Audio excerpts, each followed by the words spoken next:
Man Jones, who will be arraigned in Las Vegas Thursday, also is plagued no contest to charges stemming from an incident that happened in Las Vegas at a nightclub last year. Ray Edwards has been suspended 4 games, defensive end for Minnesota Vikings, for violating league policy on the steroid use. If Minnesota can somehow slip into the playoffs, he can return to the team.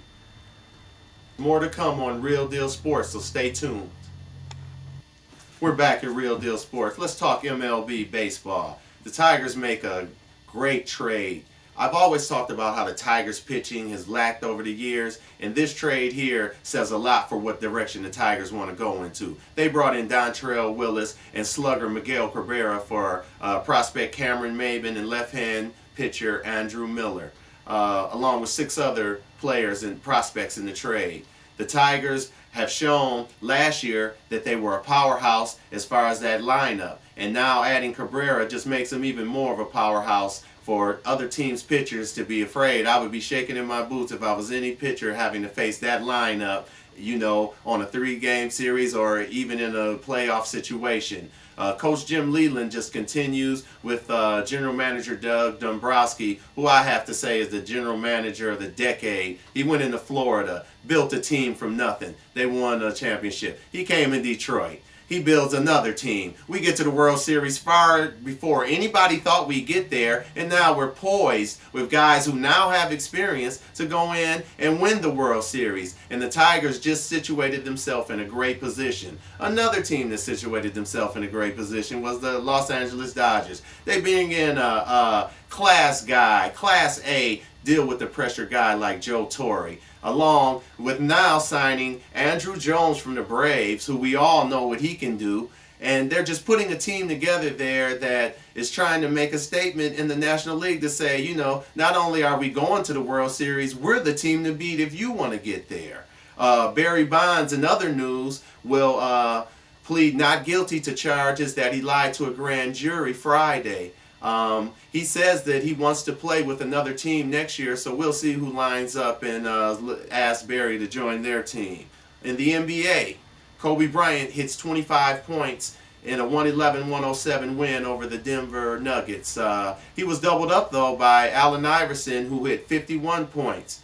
What you talking about, practice?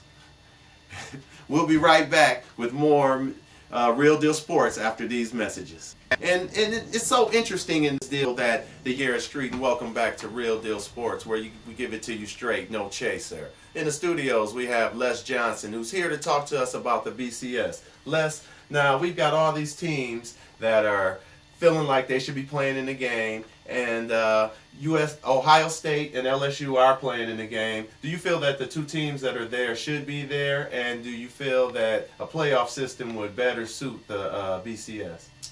I think both of the teams deserve an opportunity to play. Very outstanding programs, both come from very outstanding conferences.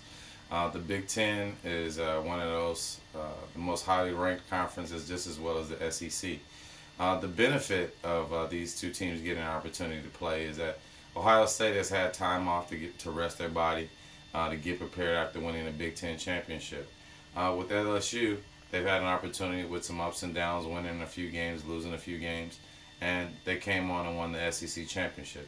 And I think that all Americans and college football writers, as well as coaches, would love to have the opportunity for college sports to have a playoff system. I think it would be beneficial that we could find out exactly who would be number 1.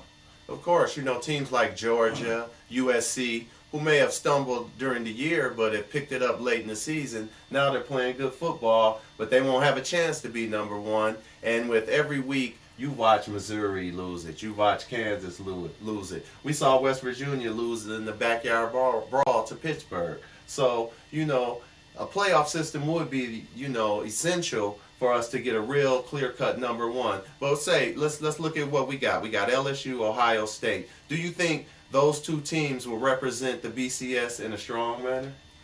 I think those 2 teams will represent the BCS in a wonderful manner because you have 2 hard-nosed teams. You have 2 great coaches in Jim Tressel as well as Les Miles. Les Miles was possibly on his way to Michigan. Unfortunately, he decided to stay at LSU, and I think it would be a great benefit for the BCS. It brings money to the fans, and the fans will find out who are the better teams between these two teams. But there are other teams that deserve that opportunity as well. So the playoffs would be a benefit.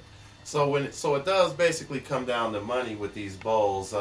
Is there any way that they could work it out where these different bowl entities and these schools could still be guaranteed the money they get? Because let's face it, when you get to the Rose Bowl, whether you win or lose, your school gets $14.5 million. But with a playoff system, maybe the big game would be the final game, and some of these schools wouldn't receive the guaranteed money that they're getting whether they win or lose. Like, so it would turn these vacations, into something more real as far as these teams actually playing for the money and the best team coming out there. Is there any way they could do that?